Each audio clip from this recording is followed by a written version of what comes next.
Bonjour, dans cette série de vidéos, nous allons voir ensemble comment définir votre stratégie de marque et en quoi votre identité de marque peut jouer un rôle essentiel dans votre stratégie d'entreprise. L'identité de marque constitue l'ADN de la marque.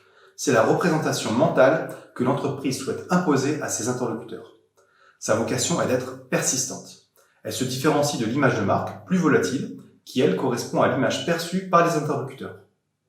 L'identité de marque se compose d'éléments tangibles, palpables, comme l'identité visuelle par exemple, et d'éléments intangibles, comme les valeurs.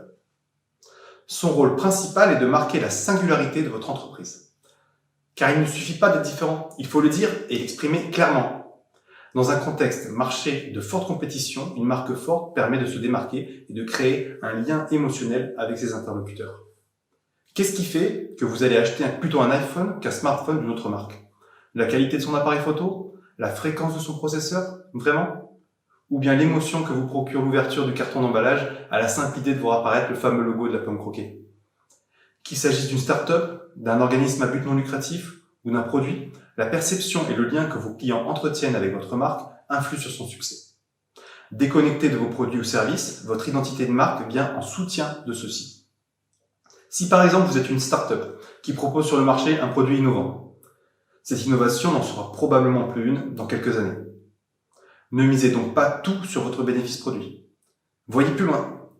Ainsi, vous serez moins dépendant de votre produit vedette et en cas de problème ou si vous souhaitez vous diversifier, vous pourrez commercialiser un nouveau produit qui fera lui aussi écho à votre positionnement marché et sera tout aussi bien porté par votre stratégie de marque. En résumé, ce n'est pas le produit qui porte la marque, c'est la marque qui porte le produit. Vous l'aurez compris, votre stratégie de marque doit être en cohérence avec votre positionnement marché. Car avoir une stratégie de marque, c'est en fait écrire une feuille de route qui guidera le marketing, facilitera le travail de la force de vente et fournira clarté, contexte et inspiration aux salariés de l'entreprise. J'ajoute que la stratégie de marque doit faire écho auprès de toutes les parties prenantes. Externes, bien sûr, les clients, les fournisseurs, les médias, et internes, les salariés, le conseil d'administration, les actionnaires.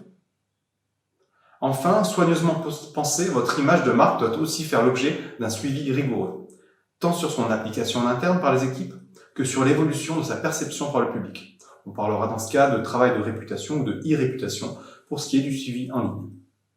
Car ce qui pourrait ressembler à une simple goutte d'eau, si elle n'est pas contrôlée, par exemple une intervention individuelle hasardeuse d'un salarié sur les réseaux sociaux, peut rapidement se transformer en bad buzz et devenir un tsunami détruisant tout travail effectué jusqu'alors.